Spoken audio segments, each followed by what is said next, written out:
Have you ever wanted to get a film look kind of like this?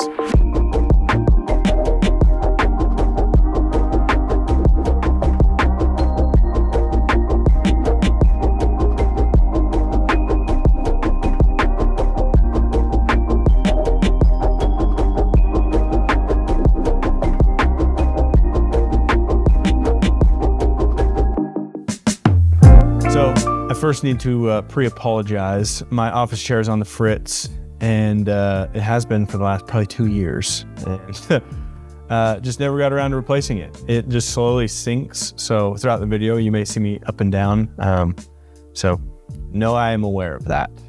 But if you got any recommendations, link them below. Also, if you're a chair company, office chair company, bang my line, because your boy's in need. I also need to preface with, by no means do I consider myself a colorist or anything of the sort. Most of the time I'm slapping a LUT on, making a few adjustments, and I'm moving on. However, in this new phase of content creation that I'm in, probably I'd like to say I'm hugging a little more of the filmmaking line now.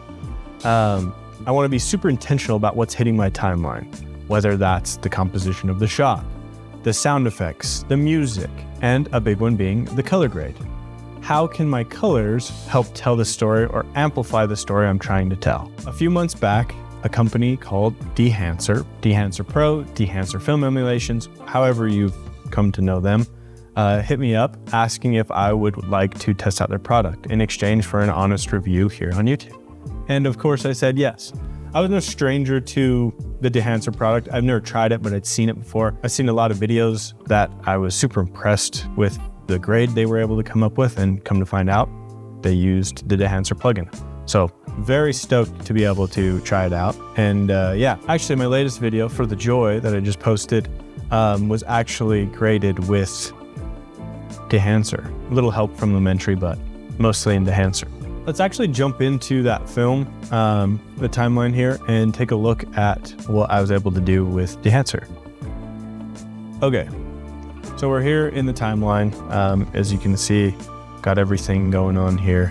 And like I was saying about being intentional with sound effects, like I know it's messy, but you know, that's what I was working with, being intentional about what is on my timeline.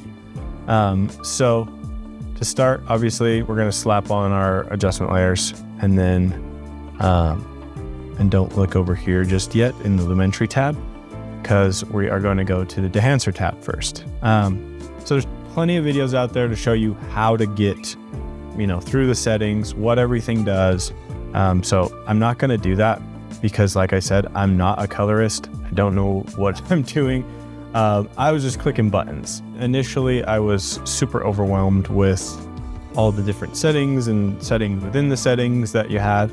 But once I clicked around a bit and just kind of played with things, that's when, you know, you start to figure it out, and it's really not that intimidating.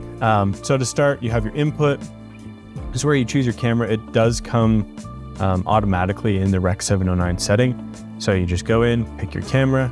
I'm on the FX6, so I selected that. And then, you know, I personally, after testing this a bit, I like to go straight to your film. Pick which is already selected one. In this case, I have the Kodak Vision 50D selected, but there are so many to choose from here, and you know, you just gotta clicking through and figure out which one you like. And so that's the one I like the most. So next, I like to go straight to the print and pick your print. I really like the Kodak Endured glossy paper look. It's just a lot less intense. Feels like your colors are a little more natural looking. You have like Kodak print, you have your Fuji film look, all just very dramatic, certain looks.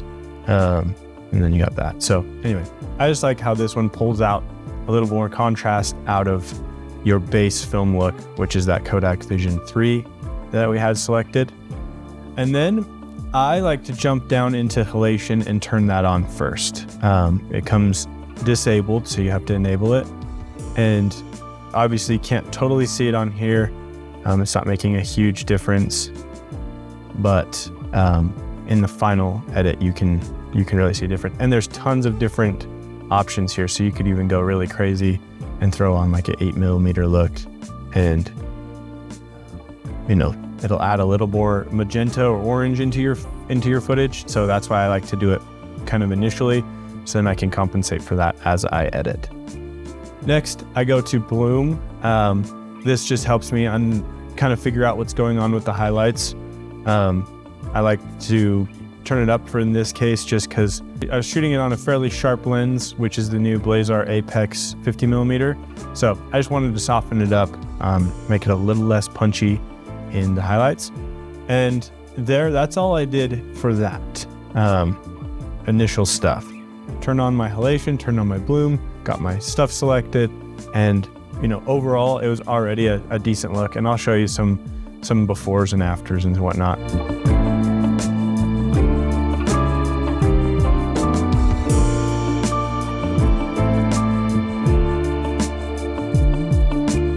But yeah, that's what we got. Then I like to jump into the color head. Here you can mess with the color temperature of your shadows, midtones, highlights. So in this scene specifically, we can see a lot of shadow here, and I wanted to play off the blue of the sky. This was a blue hour before the sun was coming up, and so I wanted those shadows to be a little more blue. And same with the midtones, I wanted them to match across, and then the highlights I wanted to push up to show that the sun was obviously coming up a bit.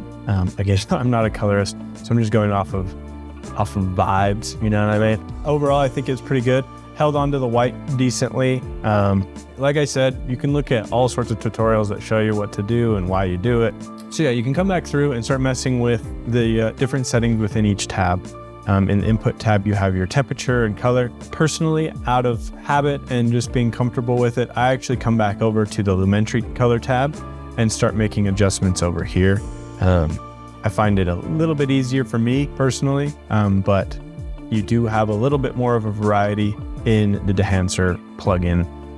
But like I said, I like to do it over here. So I messed with some shadows, some contrast. I felt like it was a little bit washed out without those. Actually, I will turn off the Lumetri.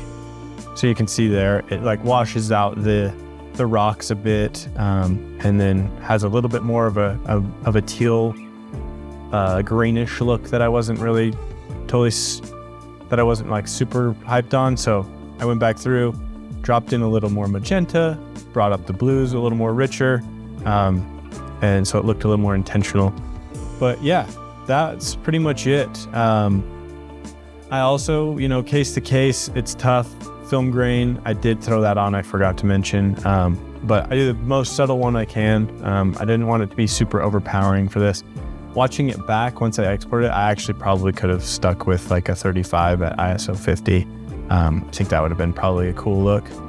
But yeah, then you have all these other things in here. Your film damage, which is cool. It just gives you some artifacts. Your film breath, which is in shooting film, you have different exposures often hitting the film.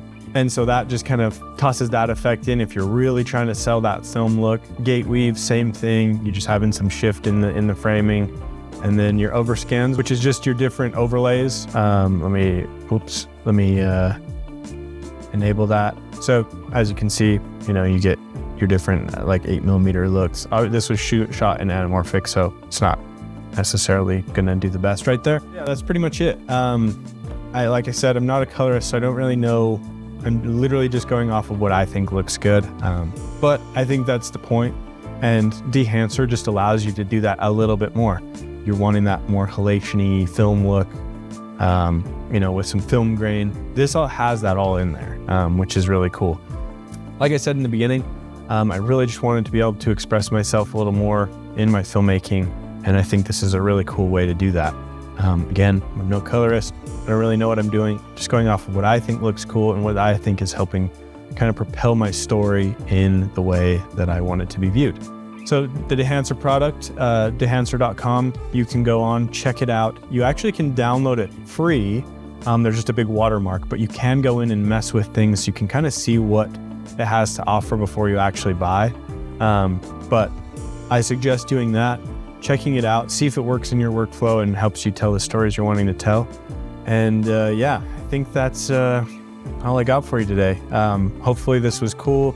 I mean, I know I didn't go into super depth of what was capable, but I think there's plenty of videos out there. I just wanted to show how it works in my workflow, and that as I'm embarking on this filmmaking journey, I'm looking for tools to help tell my stories even better. And I think this is one I'll definitely keep using to help push my stories in the direction that I want them to go. Just want to say thank you for stopping by. Check out my other videos if you haven't, and we'll see you on the next one. Bye. Love ya. Bruh, this chair is out of control.